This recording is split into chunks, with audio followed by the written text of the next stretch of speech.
Hola, mi nombre es Francisco Ángeles y he publicado este libro, mi novela Adiós a la Revolución, que es una historia política y es una historia de amor, una historia erótica, una historia de crisis personal, una historia de viaje, donde hay una relación sentimental que termina en un viaje a México, desde Estados Unidos hacia México, a buscar una verdad o una supuesta verdad de algo medio oculto que ha ocurrido y en lo cual está mezclado varios personajes mexicanos y también el Ejército Zapatista de Liberación Nacional. ¿Por qué el zapatismo y no otra guerrilla de otra parte del continente? Me llamaba mucho la atención el hecho de que el zapatismo, a diferencia de las guerrillas tradicionales, no tenía como objetivo tomar el poder, ¿no? Entonces, en una etapa para mí importante de la llegada a Estados Unidos en la cual como que se estaba pensando mucho en cómo hacer otro tipo de política que no pase por un liderazgo vertical, encontré en el zapatismo como un antecedente bastante llamativo y bastante interesante de ese tipo de política nueva que se podía plantear o que mucha gente alrededor del mundo pensaba en los años 2011, 2012, ¿no? Como toda esa época se estaba pensando en posibles caminos nuevos para conseguir cambios en la sociedad y que sea como una nueva política que no pasara necesariamente, como digo, por un poder central. Aunque el subcomandante Marcos no aparece, digamos, presencialmente, a lo largo de la novela es mencionado y todo esto, ¿no? ¿Qué te llamó la atención de este personaje y qué lo diferencia de otros, digamos, jefes, digamos, o voceros, digamos? Sí, no, muchas cosas, ¿no? O sea, sentido del humor, inteligencia, sensibilidad, estilo como escritor. O sea, una persona en todos los textos que ha escrito se nota, ¿no? O sea, una voz muy fuerte de escritor, con un estilo muy marcado y con unas ideas también bastante fuertes, ¿no? O sea, lo que yo había encontrado previamente era como que más o menos los textos de los escritores guerrilleros eran bastante parecidos unos al otro, ¿no? O sea, no tenían necesariamente como un estilo tan marcado ni una voz, era como bastante declamativo, de lemas. Y cuando uno encuentra al subcomandante Marcos, tanto en las ideas del zapatismo, pero también como en su propia voz de escritor y de intelectual, encontrabas otra persona, como que detrás había una persona absolutamente diferente a la que uno no estaba acostumbrado a leer a estos revolucionarios. ¿Haríamos bien en ver la novela como una novela política, como una novela de amor, de sexualidad? ¿Cómo crees tú? Evidentemente a los escritores les molesta que encasillen sus obras, pero en este caso, ¿cuál crees que define mejor, cuál objetivo define mejor tu novela?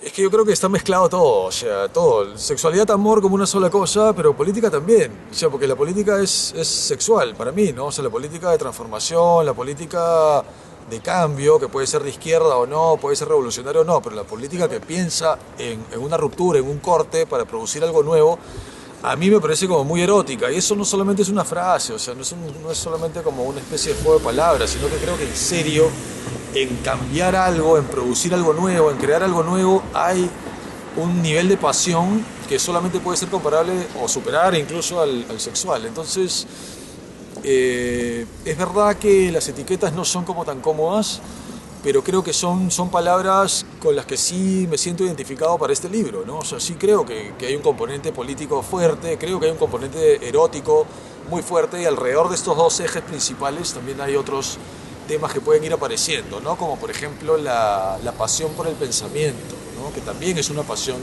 tan grande, porque cuando hablo de pasión por la revolución o por las ideas de transformación, me refiero tanto como a los actos materiales, ¿no? Para producir una transformación como el hecho mismo de producir las ideas, que puede ser también sumamente erótico, que creo que es lo que pasa en este libro. Hay cierta crítica quizás en la novela al intelectual o al académico progresista o de izquierda que vive cómodamente en Estados Unidos. ¿Por qué? Yo creo que sí se puede entender de esa manera, ¿no? Creo que sí hay una especie de crítica en el libro que yo puedo compartir o no, ¿no? Eso es otro tema. No necesariamente a predicar con el ejemplo, ¿no? Que es algo que a mí no me parece una obligación, pero sí a que es como muy complicado que un pensamiento realmente importante surja estrictamente desde la biblioteca, que es algo diferente, ¿no? O sea, no es lo mismo, o sea, de hecho no es lo mismo decir, bueno, yo digo que tiene que haber igualdad en el mundo, entonces si tienes mucha plata, regala tu casa, regala tu carro, eso es como una cosa como muy extrema. Pero creo que para que se pueda conseguir un pensamiento realmente que pueda tener una relevancia en el mundo, hay que adquirirlo en los dos frentes. O sea, creo que la biblioteca es importante, por supuesto, pero creo que también es importante la realidad, ¿no? La cancha, ¿no? Entonces cuando las ideas se producen estrictamente en un ámbito cerrado, un claustro académico, es muy difícil que puedan pasar al otro lado porque no han salido de ahí. Francisco, ¿qué hay del Chiapas que tú conociste en tu novela? Es lo que yo encontré, ¿no? O sea, un área fascinante para mí por la riqueza multicultural, ¿no? Con muchos turistas de diferentes lados del mundo, de distintas partes de México también, viviendo e interactuando con la población local que en gran parte hablan en su vida cotidiana las lenguas de la zona y también español, por supuesto. No todos, ¿no? No todos hablan español, pero entonces hay en la cultura se representa como esta riqueza en que encuentras junto a mercados, ¿no? A mercados donde las personas, los campesinos del área van a vender sus productos. Encuentras también muchos turistas haciendo como actividades más cercanas al mundo occidental, digamos, ¿no? Entonces, toda esa riqueza y todo ese color, olor, matices y riqueza multicultural es lo que yo he tratado de representar como marco para la parte mexicana de la novela. Finalmente, bueno, entre Plagio y esta novela han pasado 3 años, pero Plagio era una reescritura, digamos. ¿Qué es lo que te cuesta más encontrar la idea? Definitivamente me queda claro que no te apuras por publicar, ¿no? ¿Te cuesta más encontrar la idea, armar la novela, revisarla?